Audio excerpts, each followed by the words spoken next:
It's great to be here with you.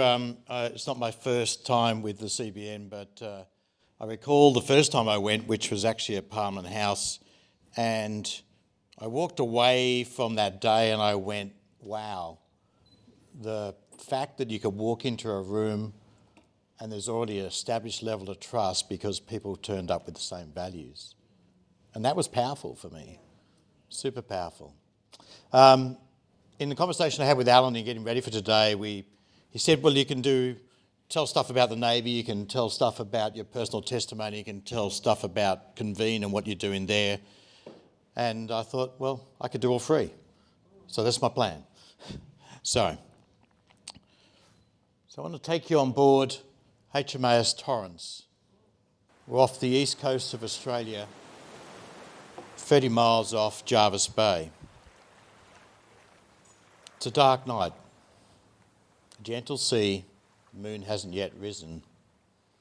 It's 11 o'clock at night and I'm a 22-year-old who's just qualified as an officer watch in the Royal Australian Navy. The officer watch is the person responsible to the captain for the safety of the ship, both day and night, and in the company of other ships.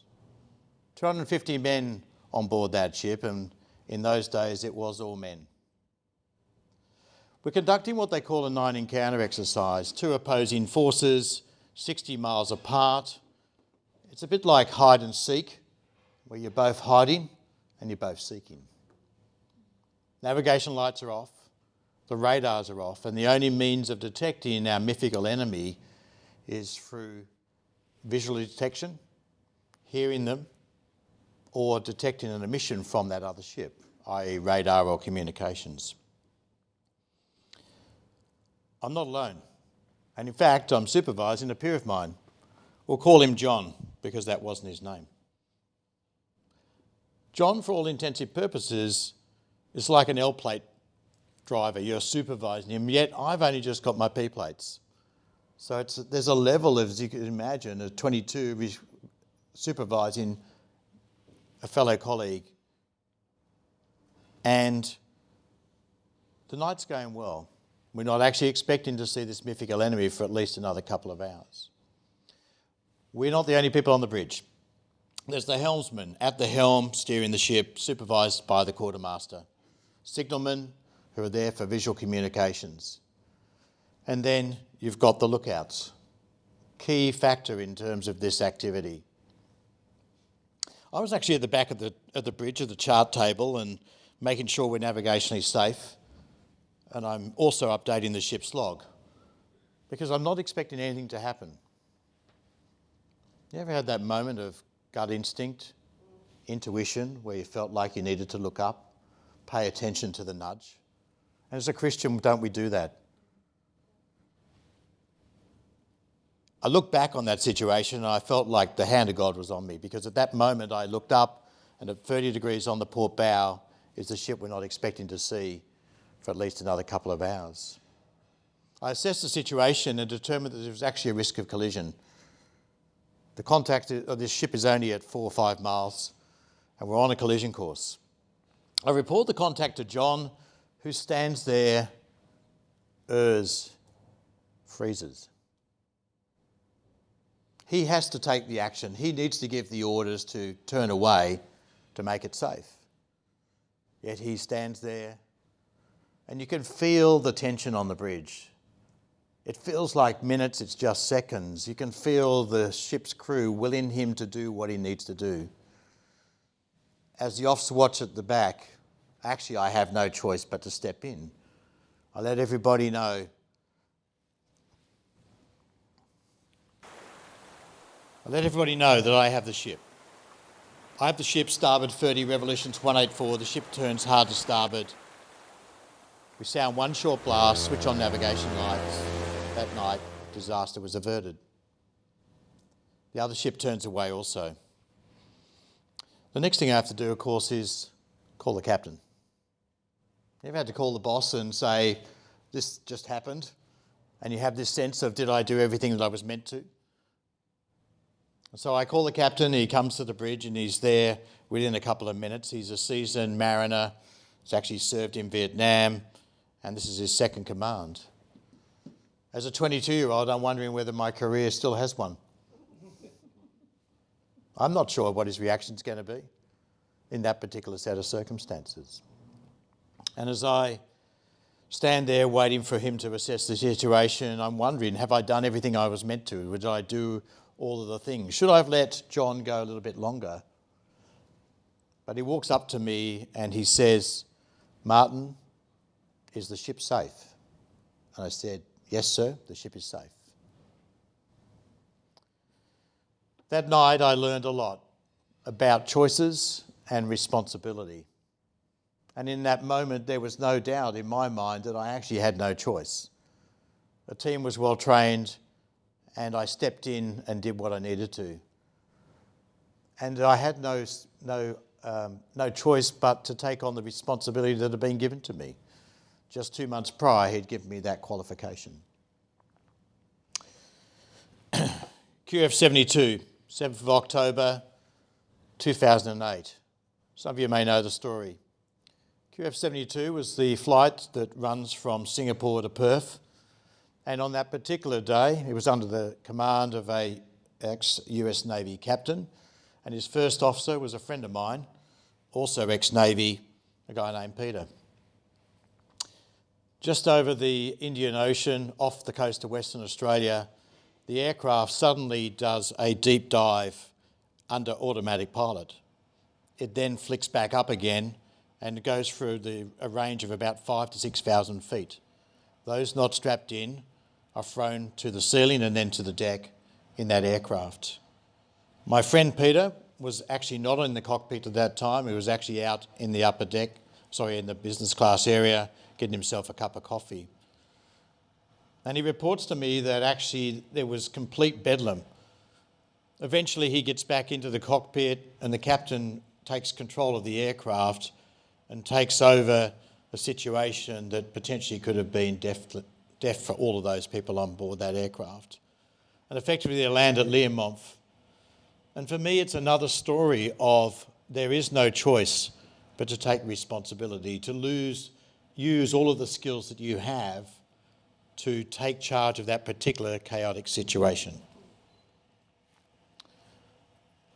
13th of March 2020. Can you remember where you were on that day? Anybody remember what that day was about? Yep. 13th was a Friday. It's the day the Melbourne Formula One Grand Prix was cancelled. And that weekend we saw the world change as COVID came around. Some of you maybe don't want to remember that day. I don't know if you were in church on that Sunday. I was actually at a conference in Adelaide at the time for professional speakers. And as we sat that weekend, our business basically fell away. Major events were cancelled. Our speaking engagements that we were expecting to complete, all gone. In churches, people wondered how they were going to meet because that weekend and following weeks, suddenly public gatherings were shut down. And what we saw was a real change. Church went online. And many wondered whether it would actually work. Ye of little faith. I often think it was God's hand making sure that we could spread the word more. As churches went online, suddenly pastors were finding new ways in which to communicate, and they were also lifting up other people in the church to take responsibility for caring for other people, to be connection. And as humans, what we want is connection. And in that particular role, the pastoral care moved to actually more people within each church organisation taking responsibility for the care and not just leaving it to perhaps the pastor in the church. And what we saw was small groups moving online, small groups being the centre of connection. So what I want to share with you today in the short time we've got is some thoughts about how we take responsibility and the things we need to do to be prepared to do that. Because when we understand that we actually have all that it is within us to be able to do that, then we can actually get better outcomes, not only in our organisations, in our business, in our community, in our churches, but also in our families. The first point is you need to be the best you. We have an identity in Christ. Sometimes, though, we lose our way in terms of how we turn up. And I asked the question, what do I know about myself? And as a Christ follower, it's pretty easy. I know that's part of me. But what else do I know about myself? What do I know about the things that actually cause me to make decisions, perhaps not necessarily in God's plan, or not necessarily in the interest of the people I lead in my business or community? What do others know about me that I don't know? I don't know. Have you ever got feedback? Who likes to get feedback? Sometimes. I was the commander of our mine warfare clearance diving groups, as Dwayne talked about. 600 people in a 14,000 people Navy. A small group of people. They operate the mine hunters, clearance diving teams. They're the specialists in explosive ordnance disposal, and also fast boat operations. Some of them work with special forces. Now, I wasn't one of them, but I was made the commander of this group at the rank of captain in the Navy. And it was a pretty good job, and I was pretty excited by it, and I certainly was an ambitious person. And so I had this ambition that it was going to lead to other things in the future. When you're in a role like that where you are not necessarily the subject matter expert, you need good people around you, don't you, Henry? You need good people around you to do the job. And so I had a staff officer, her name was Kim. That's not her. But she was in my mind a superhero because she had superpowers. And that'll come clear in a minute. And Kim and I had been working together for a couple of months, and we had to produce what they call a quarterly report on the capability that had to go to the Admiral, and it was signed out underneath my name. And so I'd seen this report 3 or 4 times, and I actually got to a point where I was pretty frustrated because it kept coming back to me with mistakes. You ever seen a piece of work and you go, this is just not quite right? Your inner perfectionist is standing tall and going, this is not right. And I had done a 6-month course in the Navy to train me to write well and to be 100% correct in punctuation. Anybody who's been in defence will know that, or had some experience of those that have been in defence, is that we have some pretty high standards when it comes to writing. But it's quite insignificant when you think about it, because let me explain. It has to be in Times New Roman. It has to be 12 point. It has to be a 1.5 centimetre margin. There needs to be free spaces after the full stop between that and the next sentence. 6 points carriage return between the paragraphs. 6 carriage returns at the bottom. Are you excited? I spent 6 months on a course and I'd learned how to do this with precision. And this report had come into me, and I handed it back to Kim, and I said, just tell him to go and fix it. I've had enough. My little angry man had come to the surface, and I was going like, how hard can it be?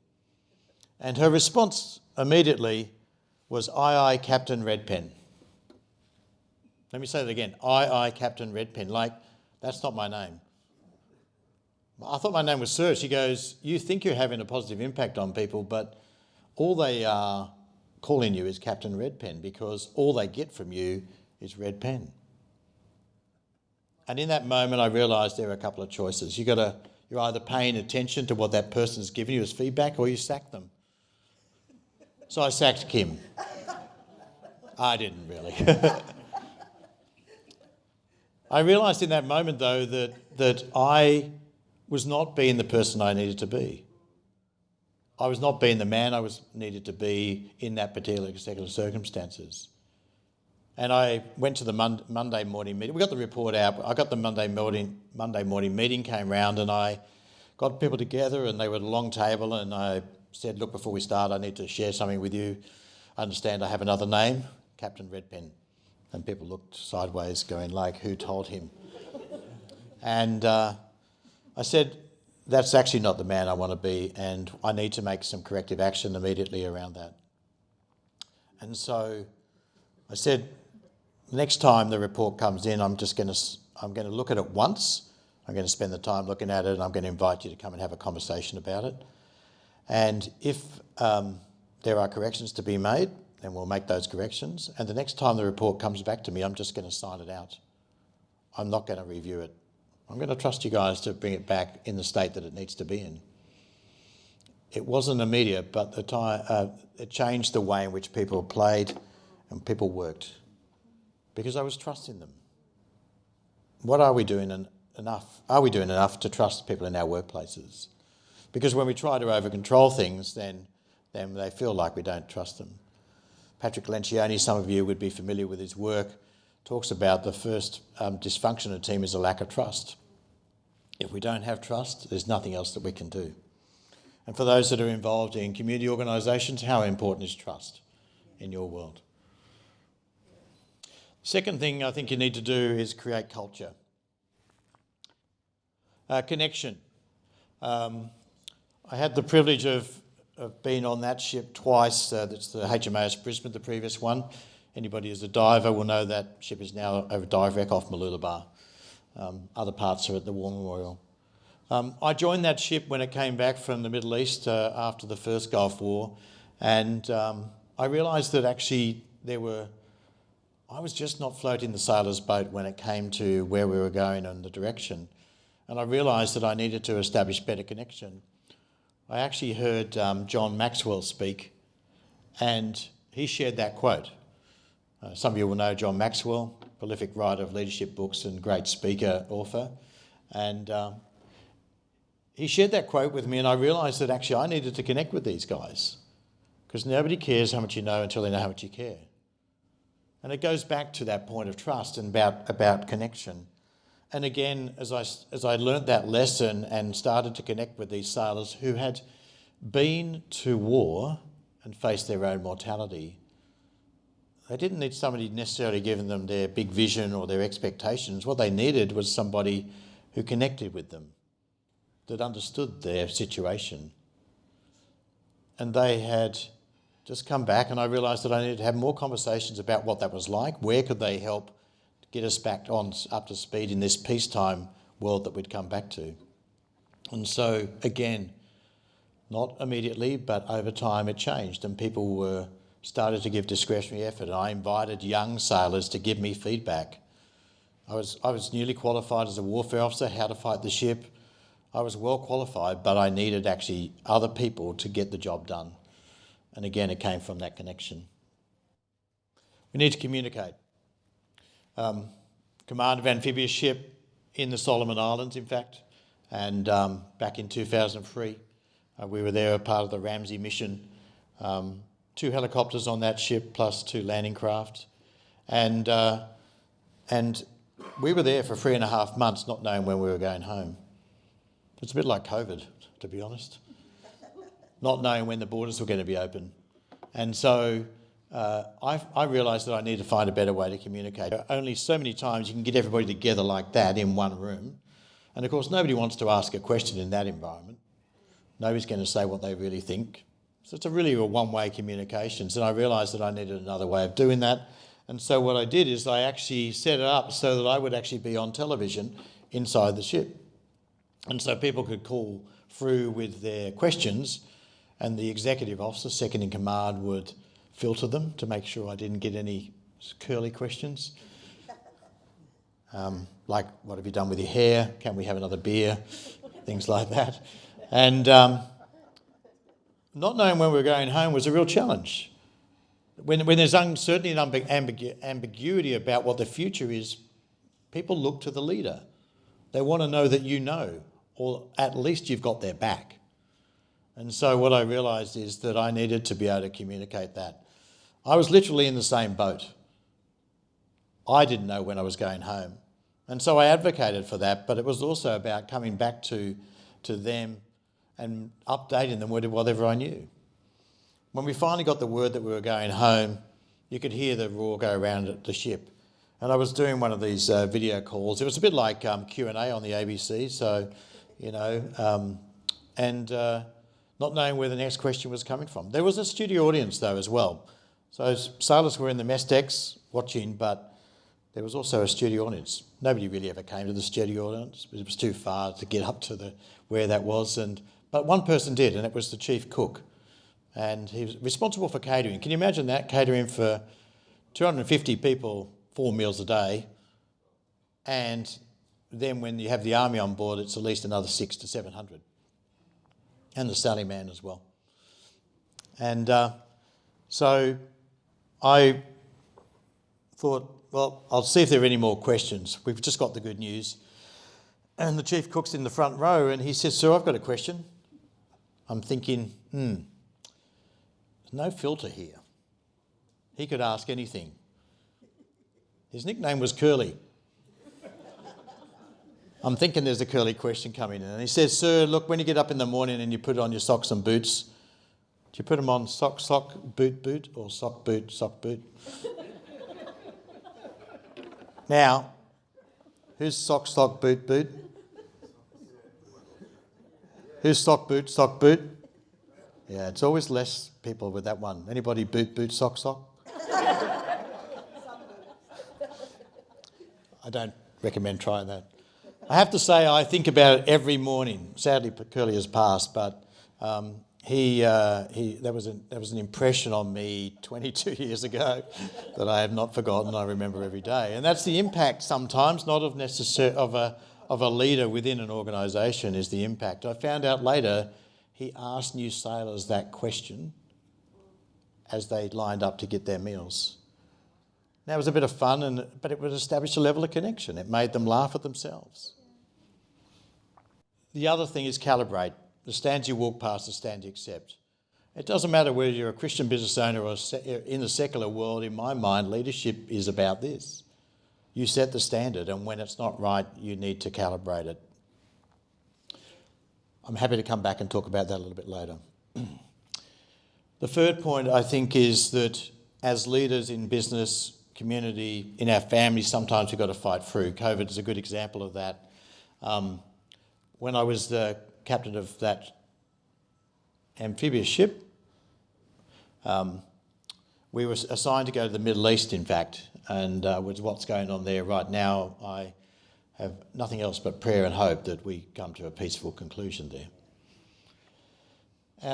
We were going over there at the end of when the second Gulf War was wrapping up, and we had to go via Adelaide to Fremantle. We were to do a mission rehearsal or mission assessment, and that's when the fleet admiral comes on board and assesses whether you're good to go. And so we had some training around that, and then we got to Adelaide. You may recall that Dwayne mentioned I get seasick. With that in mind, I'm always paying attention to what's the weather look like coming up. As I look out onto the weather map there, I'm seeing a storm in the Southern Ocean, probably at about 55, 60 degrees south, that if it was in the tropics, it would be a cyclone.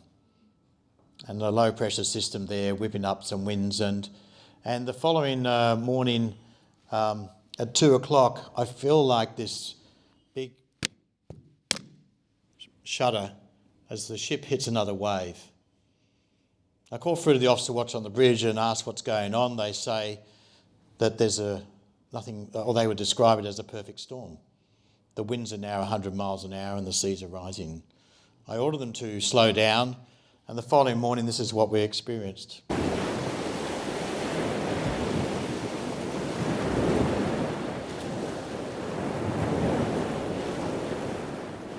The seas are now 14 metres high. That's the height of the bridge.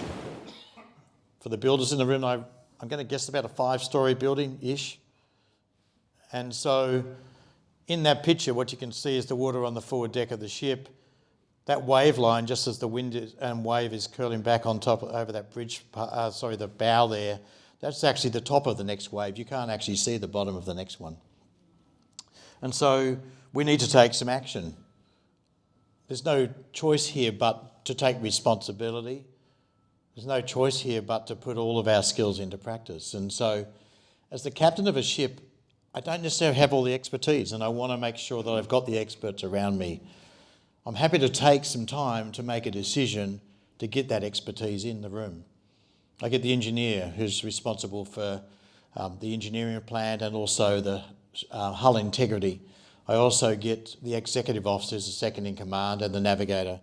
I hear from the XO with regards to the plan to get the teams out on the deck. We clearly need to turn the ship around, not be going into the weather before we put people on that deck. Because, by the way, the repairs they need to make is something like a roller door equivalent on the forward part of the superstructure that's now buckled, and water's rushing from the forward deck through the main hangar to the aft deck. So I want to make sure we get people out there, I want to make sure they're safe and they come back. And so executive officer, engineer, reminds me that there's a report that says if the sea state got up to around the level we're at now there's a risk that the bow might crack and we could get some serious structural damage that could result in the ship sinking. Okay, that's not going to be a good day. And then the navigator, who's the expert in ship handling. And I have a lot of respect for navigators. It's not a pathway I chose, but they always find that moment to drop it precisely. Now, the guy, I remember his face still, deadpan, says, "Sir, we need to drive it like you stole it." And I go, "What do you mean? This is an 8,000-tonne warship. It's not a Holden Monaro."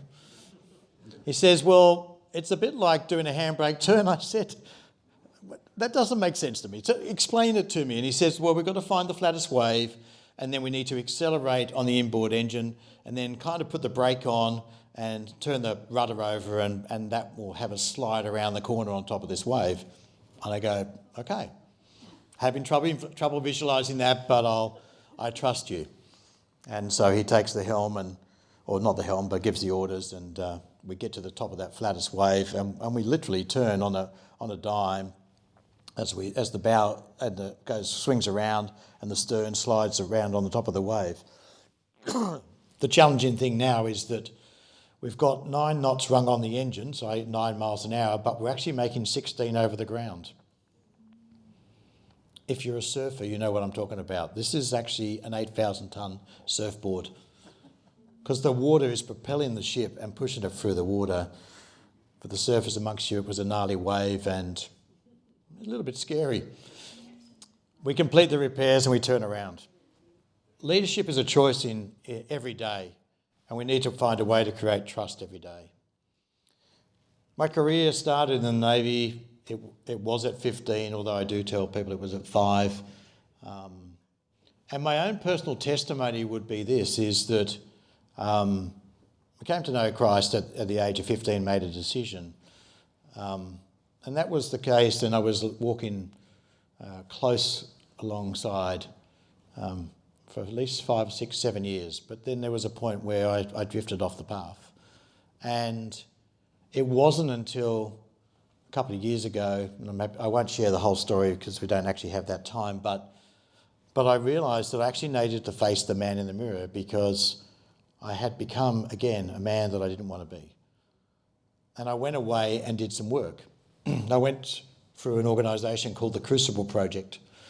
The Crucible Project is a ministry for men and women that sets about igniting Christ-like change through radical honesty and grace. And it's a weekend encounter. In Australia, it was in Perth. We are starting to run those here now on the East Coast, just up at the back of the Gold Coast. And it was a weekend that changed my life. The simple takeaway for me on that weekend was that I was challenged with my relationship with God, and I was also challenged with just self-love. And I realised on that weekend that, as I wrestled with God around that subject, is that if God's love is infinite, why can I not just have a little bit of it for myself? And I came back to now my wife Jacqueline, and I suddenly for the first time was able to see the impact that I had been having, one that I didn't want to have, in her life. And it resulted in a major change, of course, in the way in which I turned up in relationships with myself, with her, with my children, and in my community, and most importantly, in my relationship with God.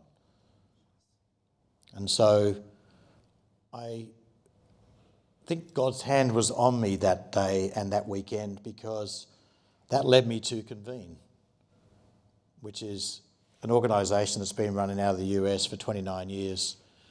I was going to talk about a couple of things. I want to talk about, I'm just going to move forward to Convene, but we found in business that there are this illusion of choice. And funnily enough, it was a subject I was already talking about, but the reality as Christian business owners, there can often feel like there are choices I've got to make to work in a secular world, yet sometimes it's actually about the only choice is to come back to prayer, to come back to God and ask God's opinion around this, to seek that prophecy in the right way. We found that in Convene, the value of actually getting peers together in a business setting to actually support each other is also powerful, because just like this organisation, you are around fellow brothers and sisters, and so therefore you already have a head start.